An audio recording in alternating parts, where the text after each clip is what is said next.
All right, so starting part 4 of the nervous system PowerPoint and hopefully finishing or getting close to finishing it today, we're going to start where we left off with disorders of nervous system cells, and we are going to divide these into the central nervous system and peripheral nervous system. The cell populations of these respective zones are of course different, as we know from our investigations of glial cells in particular. And because glial cells divide more often and more rapidly than neurons, they're the ones that tend to be tumor forming. So tumors arising from nervous system structures are referred to as neuromas, but that doesn't mean that they are limited to neurons. So typically, like I mentioned, they develop from glia, membrane tissues, or blood vessels. So a blood vessel one is called a hemangioma, and membrane tissues are called fibromas usually. You'll see an example of a fibroma in the next slide, but for now we're talking about the CNS, and most of these are gliomas, which are tumors arising from the glial cells. So an astrocytoma is a tumor that originates from astrocytes. Glioblastoma multiforme comes from astrocytic stem cells, and that spreads through the white matter of the brain. It's very malignant. It's very difficult to survive. Ependymomas are tumors arising from the ependymal cells, and because these cells line fluid-filled spaces, they tend to form tumors that displace fluid in the brain ventricles and cause an increase in intracranial pressure, and the prognosis for these is poor as well. Oligodendroglioma are gliomas of the oligodendrocytes. And compared with the other kinds, it's relatively rare and relatively unremarkable as well. So I mentioned I would show you a fibroma, and here is a picture of some neurofibromas. But before we do that, let's talk briefly about acoustic neuroma. So this implies that it has something to do with hearing or sound, and that is indeed the case. So the 8th cranial nerve is called the vestibulocochlear nerve. And the vestibular system is balanced, but it's right next to the cochlea, which is your auditory sound transduction apparatus, where you hear from. And the nerve that leaves it combines the nerves from both the vestibular system and the cochlear system. So the vestibulocochlear nerve is responsible for hearing, and sometimes the sheath of Schwann cells surrounding that nerve begin to go rogue, and that's how you get an acoustic neuroma. So typically that will result in the rogue cells pressing on the nerve and causing hearing and balance irregularities. Neurofibromatosis come from the fibrous connective tissue coatings of peripheral nerves, and this is genetic. So it's not something you can catch from someone with neurofibromatosis, and it's not idiopathic. It's encoded into the genes. This is characterized by numerous fibrous neuromas. So here's one, here's one, here's one. All of these things that appear to be skin tags are as well. The tumors are benign, so they're non-metastatic, meaning they're not going to go travel somewhere else. So non-traveling and non-necrotic. And they appear as small nodules in the Schwann cell, which then grow and multiply. So they're typically painless, benign, and more just a sort of unattractive or undesirable feature for the patient rather than something that is causing them pain or clinical issues. You can get them removed, but due to the fact that this disorder is genetic, you can fully expect removal to result in more coming back. So some people choose to manage just the big ones that bother them actively and leave the little ones alone. It's a choice on it's choice on the part of the patient. It's not necessary to remove them, but it can be helpful. All right, so now getting into the coverings of the brain and spinal cord. So we're moving from talk of very small things in cell populations and cell types and cell behavior to larger populations of things.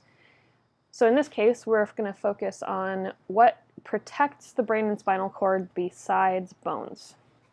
So bone, of course, does protect it. So we have the cranial bones, Those are your parietal, frontal, temporal, occipital, etc. You guys know those very well.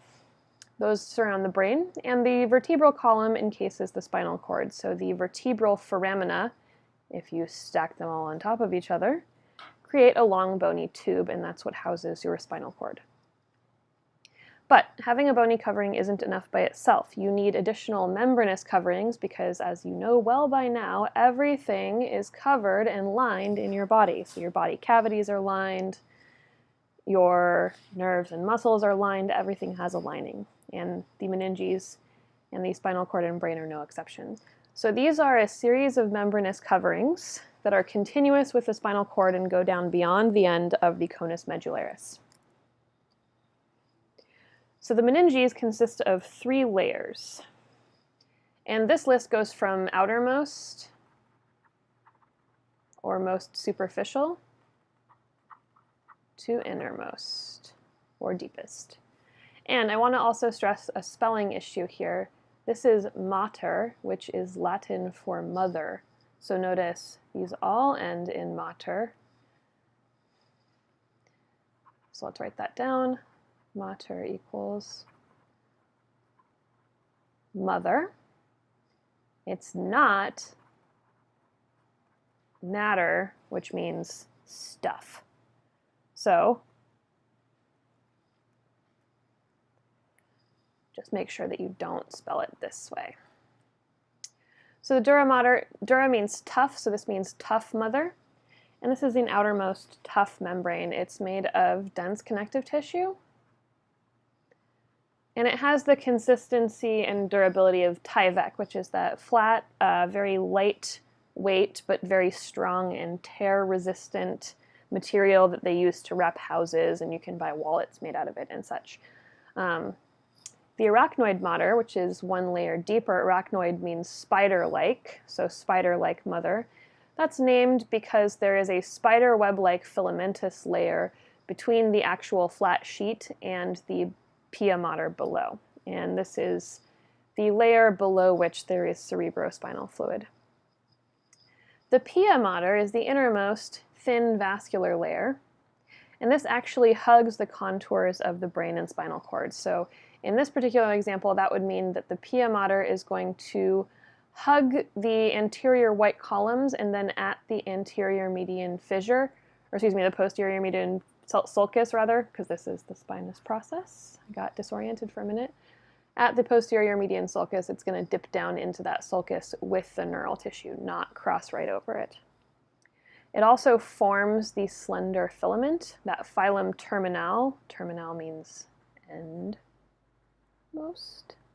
And that's that filament that stabilizes the inferior region of the spinal cord. So since we have layers, we must also talk of spaces between and among the layers. So outside of the dura mater is the epidural space, and we really only consider the epidural space when talking about the spinal cord.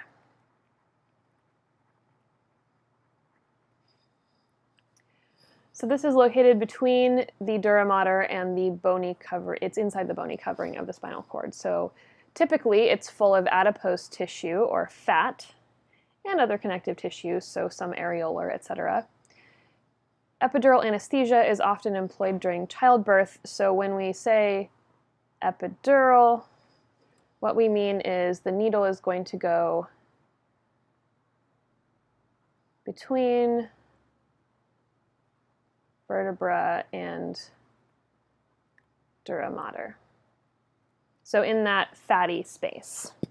And then from there, we rely on diffusion to bathe the nerves and spinal cord in drug to reduce the amount that you can feel, specifically to block incoming and ascending pain signals relating to childbirth. The subdural space is between the dura and the arachnoid mater, and this contains a lubricating serous fluid that is produced by the membranes.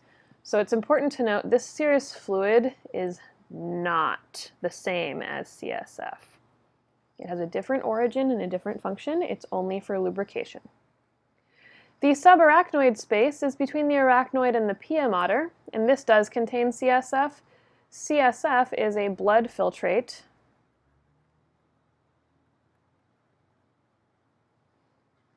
And this blood filtrate is controlled by the choroid plexus that produces it. You'll learn more about that in 232. And of course, the ependymal cells modify the contents of that to control the CSF concentration and contents very tightly. So here is another view. We've got in situ spinal cord and meninges. So in situ means as it would be in a living person. So in its correct anatomical spot. So here we have the epidural space. So if this is an epidural needle, it's going to go right there. And then drugs are going to go into this needle and bathe this area. Outside of that, there's the dura mater. So there's dura mater. Then the arachnoid mater is one deep. There's a very thin space between them, which you can't really see. And then lining the surface of the neural tissue itself is the pia mater. Alrighty, so spinal cord along with the brain form the central nervous system. And this is a very impressive dissection. I said that in class and I'll say it again.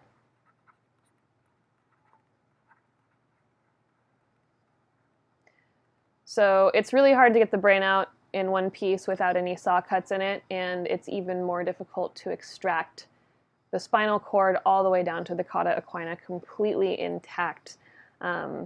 This is very, very impressive, so you should be impressed by it too. Okay, so functions of the spinal cord.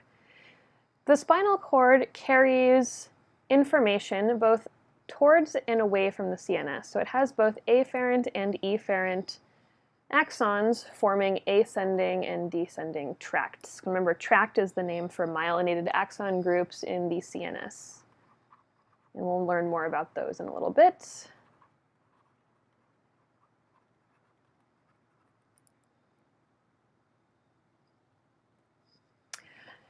It also is an integration center for nerve impulses. So in the gray matter, there are interneurons.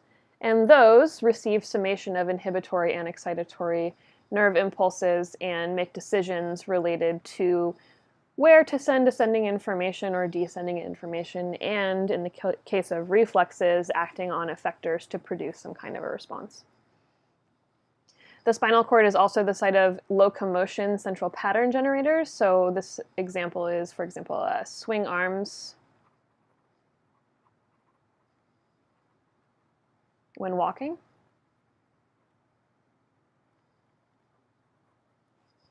And spinal cord reflexes, which are those involuntary stereotyped responses to stimuli. So step on attack, pull your foot up, etc. We'll learn more about reflexes in a little bit. So these are protected by the vertebral column, the meninges, the cerebrospinal fluid, and the vertebral ligaments, which maintain the structural integrity of your spine. Keep your vertebral foraminae from sliding past each other and severing your spinal cord, which is not what you want. All right. So spinal cord anatomy. It's 16 to 18 inches long, and this varies a little bit across individuals and heights, and it's about 3/4 inches in diameter. So in the adult, it ends at L2, but in the newborn, it stops at L4. So what this tells us is that it starts lower relative to the lumbar vertebrae, and it shrinks up because it stops growing before the spinal column stops growing. So growth of the cord itself stops at age 5, and a mature cord contains two enlargements, the cervical enlargement and the lumbar enlargement, and these correspond to the plexuses of nerves that leave them. So brachial and lumbar plexus. And there are 31 pairs of spinal nerves, 8 cervical, 12 thoracic, 5 lumbar, 5 sacral, and 1 coccygeal. So some gross anatomy of the spinal cord. includes the medullary cone.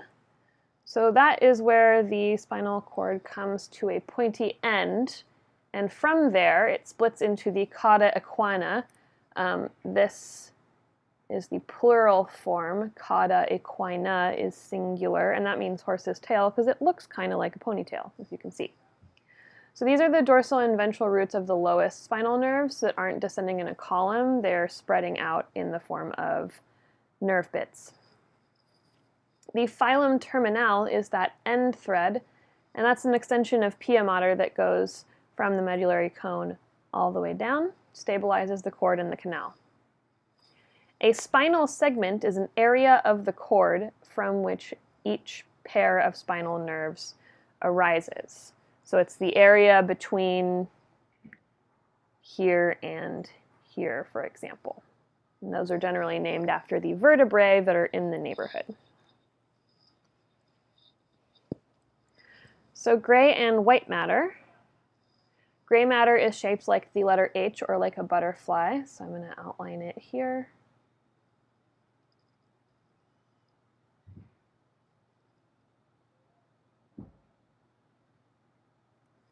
So if you look, there's a space between here and here.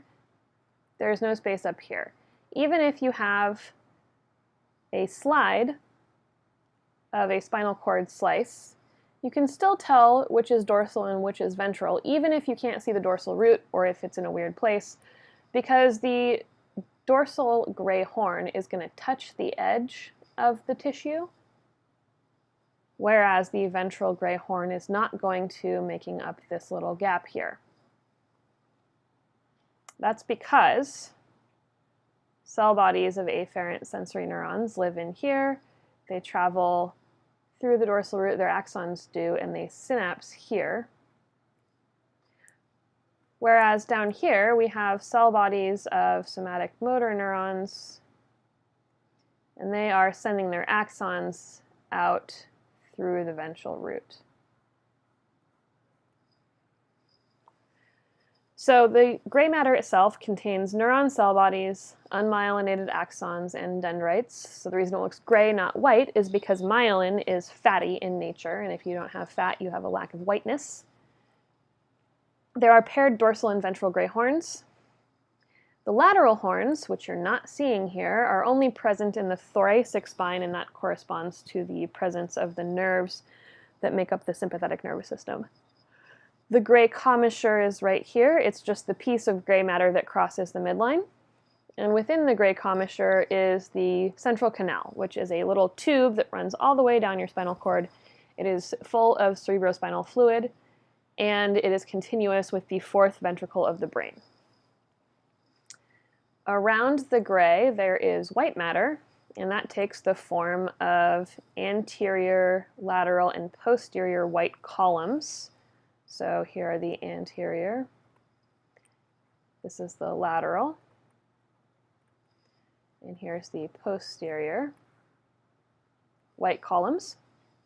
And those contain both ascending and descending tracts. So remember, ascending is afferent and descending is efferent.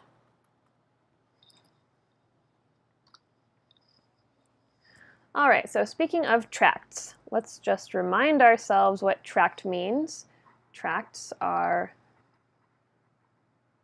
myelinated axons in a group in CNS. So they don't have a perineurium, they don't have the connective tissue covering, they're not arranged the same way, but they are still groups of myelinated axons, so we call them tracts, not nerves.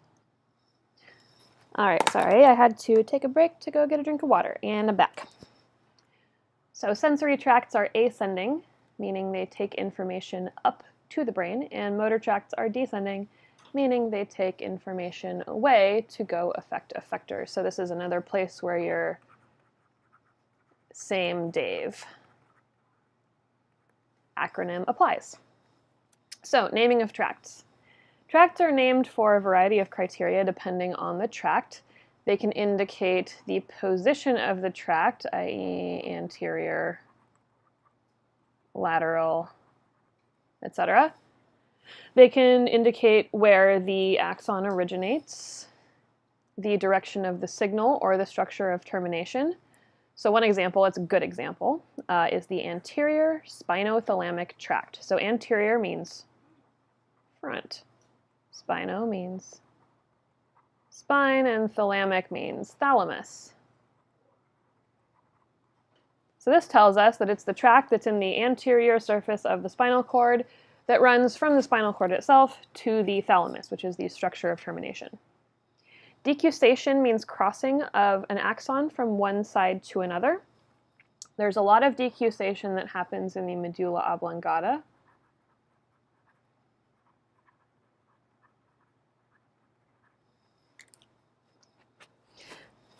So, how are sensory pathways, aka not motor ones, not descending information, but ascending pathways constructed? Well, you have 3 neurons. This is the first order, second order, and third order. First order neurons conduct impulses to the brainstem or the spinal cord, and that's because some signals originate in your head, right? And those enter your spine, or enter the brainstem in the form of cranial nerves. Everything else comes through the spine. So we have receptors. They are activated by some stimulus. We know that afferent sensory neurons are unipolar. And the axon of this unipolar neuron is going to synapse on the cell body of a second order neuron, and that's going to be in the brainstem or spinal cord. So what I want you to think about is, considering what you know about the spinal cord, and we haven't really hit the brainstem yet, where would you find the cell bodies of second order sensory neurons in the gray matter of the spinal cord? And I just gave you a major hint there. So think about that question as we move towards the final exam. So second order neurons conduct impulses from the spinal cord or the brainstem to the thalamus, and they decussate while reaching the thalamus, meaning they cross over to the other side. A third order neuron is going to conduct impulses from the thalamus, which is a relay center, to the primary somatosensory cortex. So remember, the cortex is the outer layer of brain, and it's gray matter, and this is where your sensory and higher order processing takes place. So the cell body of a third order neuron can be found in the thalamus, but its axon and telodendra reach towards the cortex. The cell body of a second order neuron is found in the spinal cord or brainstem, and its axon and telodendria reach to the thalamus. And the dendrites of first order sensory neurons are associated with receptors of some kind. Their cell bodies are found in what structure? That's an active thought question that I will leave you to ponder. Where would you find the cell bodies of first order afferent sensory neurons? And their axon and telodendria reach into the spinal cord. So having a good idea of what the wiring looks like will help you show me that you've mastered these concepts. Okay, so some important ascending and descending tracts. Now in class, one of my students asked a very astute question, and that was, are ascending tracts only on the left and descending tracts only on the right? No, absolutely not. It's just more convenient to illustrate them this way so you don't end up with a really busy, messy drawing with a lot of overlapping stuff. So don't worry about that or really about their exact location. I'm just giving you a grand tour of the tracts. If this were a neurobiology specific class, I would make you know a lot more about them, but it's not, so you just get sort of the survey course. So notice they are named positionally. So the anterolateral system, for example, goes from the anterior surface to the lateral surface. And this contains spinothalamic and spinoreticular tracts. So these ones are named spino means spine, thalamic means thalamus, reticular means reticular formation.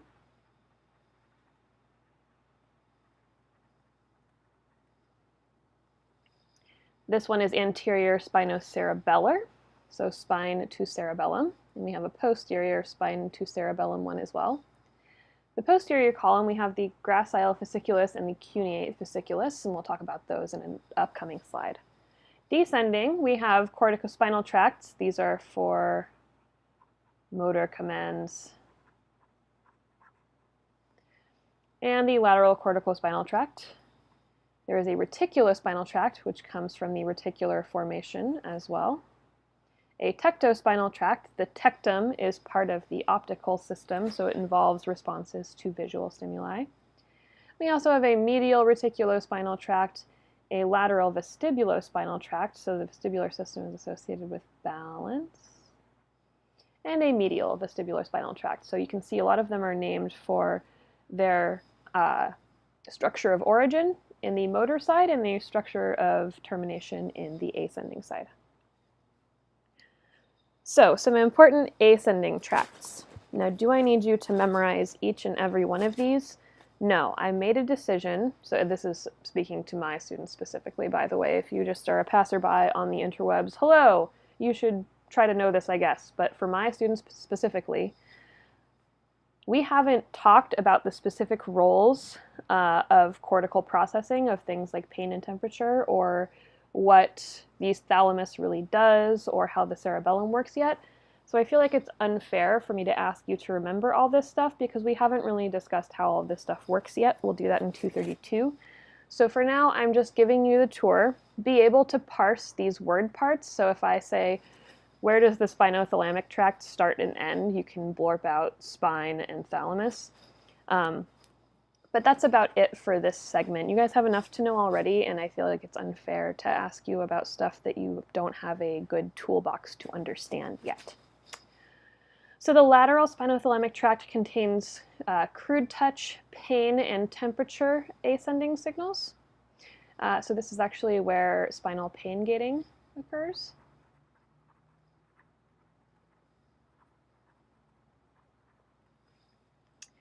Anterior spinothalamic tract carries crude touch and pressure, so very basic touch, not high sensitivity stuff like texture discrimination.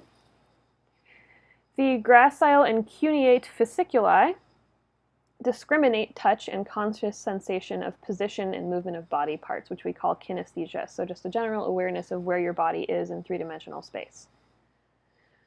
Spinocerebellar tracts carry subconscious information used by the cerebellum for adjusting posture during balance and during skilled movements.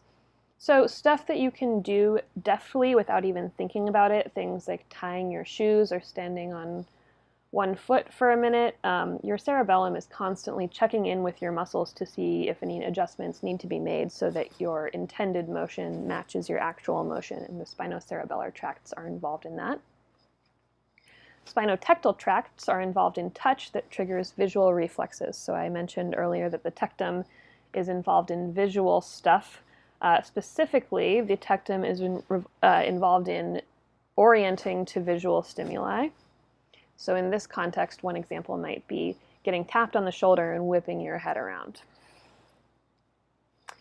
So here's what these look like. We have a first order sensory neuron cell body hanging out here in the dorsal root ganglion. That axon is going to enter the dorsal horn of the spinal cord, but instead of synapsing there, it's going to take a sharp turn and go upstairs to the cuneate nucleus.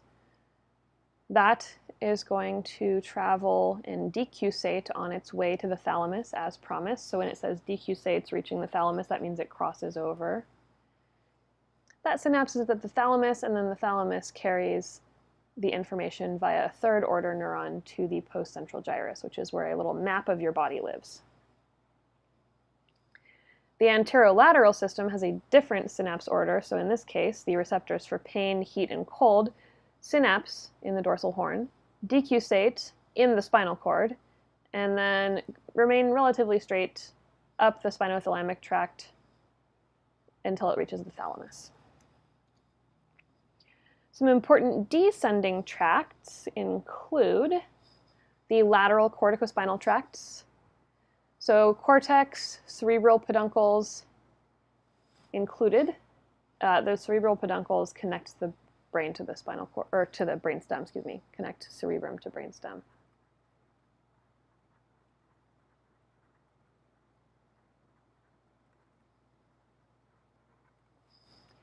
So 90% of these axons decusate in the medulla, specifically in the pyramids. And the tract forms up in the lateral column. So you get a condensation of those axons into one tract in the lateral column. So this results in skilled movements in hands and feet, and this should say on the opposite side of the body as initiation, because of course we see up here that they have decusated.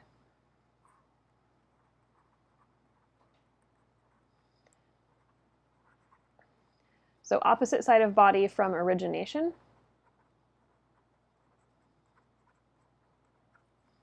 Same side of body, I think they were trying to say, because this is a PowerPoint slide I pirated from another instructor, same side of body as the tract.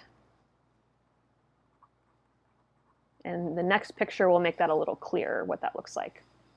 The anterior corticospinal tracts are the remaining 10% of axons that don't cross.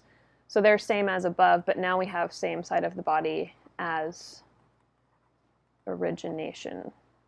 So same side of brain.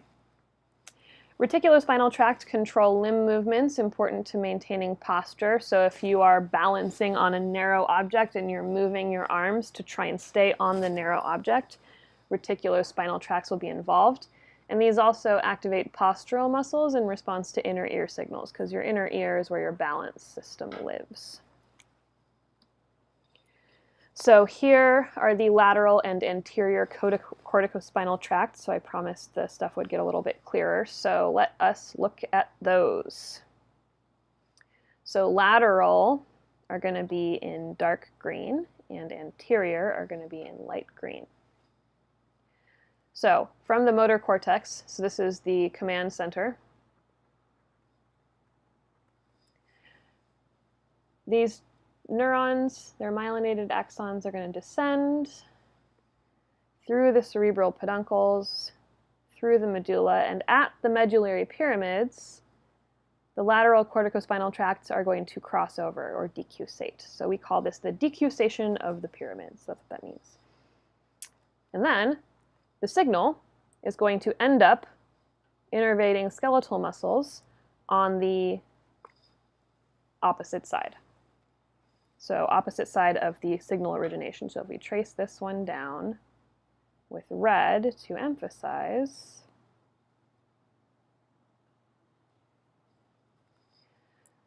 so opposite side of the origination of the signal, but the same side as the tract. So that's where that verbiage confusion came from. If we trace the anterior corticospinal tract, this descends, doesn't decusate at the pyramids, and forms the anterior corticospinal tract here. The reticulospinal tract comes down from the reticular formation, which is something that we haven't discussed yet, so don't worry too much about what that is. And this also has influences on muscular activity. So the reason I said I wasn't going to hold you responsible for the exact functions of all of these is because, as you can see from me talking and all of these words here, a lot of this stuff you haven't learned yet and you don't know the function of. Like, don't know the function of the substantia nigra yet. Don't know what the red nucleus is for. So I feel it's unfair to hold you responsible for the full function of the tract before you understand the brain anatomy associated with the tract. So other important, did I skip a slide? No. Other important descending motor tracts are the rubrospinal tracts. These have little functional importance and they're almost non-existent in humans, so that begs the question, why are they important if they're inconsequential? Question mark. Well, they're a bit of an evolutionary anomaly or atavism, so they're sort of left, if I can draw a T here, over from previous function that is unknown or a mystery. The tectospinal tract, reflex movements of the head, equilibrium, and coordination of visual reflexes. So stuff like moving your head to track a visual signal, so if someone throws a ball, The vestibulospinal tracts convey balance and equilibrium information to the spinal cord from the vestibular nuclei in the brainstem. And remember, the vestibular system is your balance control system. This responds to body tilt and helps you keep balance, and it has a role in control of head position. Okay, so paralysis. What if you damage a nerve and you damage it close to the periphery, so lower motor neurons? Not where the signal originates, but where it ends up, so maybe after decussation or even after synapsing. You get no voluntary movement on same side as damage because, of course, it's a lower motor neuron, so the tract and the cell body are on the same side as the damage. You get no reflex actions because the neuromuscular junction is not active, and because the NMJ is affected, you get flaccid paralysis. Accordingly, you get decreased muscle tone and eventual atrophy if the damage is not repaired. So this guy has had some lower motor neuron damage to his face, specifically his facial nerves. Spastic paralysis happens when there's damage to the upper motor neurons. So this includes paralysis on the opposite side from the injury. That's because of the decussation of the pyramids. And this results in increased muscle tone and exaggerated reflexes, partially as a result of disinhibition. Because descending motor tracts carry activating but also inhibitory neurons. So if you disinhibit, you get spastic paralysis, just like we see in tetanus. So some pathologies related to myelin and to the spinal cord. Unfortunately, Stephen Hawking passed away a couple days ago. May he rest in peace. Super great thinker, and the world has lost a really good one. So he had amyotrophic lateral sclerosis, or ALS, sometimes called Lou Gehrig's disease. And this is a sclerosis of the spinal cord, specifically due to astrocyte failure to reabsorb glutamate. So if you get a buildup of glutamate in neural tissue, it tends to be neurotoxic in the long term. And that results in sclerosis, so replacement of healthy tissue with sclerotic or fibrous or damaged tissue. And of course, a sclerotic spinal cord is not a functional spinal cord. So this results in the cell bodies of those lower motor neurons dying off, which means that the neuromuscular junction dies off as well. And that results in paralysis and, of course, muscle atrophy, because if you don't use it, you will lose it. Poliomyelitis is caused by a virus, which is spread by fecal contaminated water. So weakness progresses to paralysis and respiratory arrest if it affects phrenic nerve.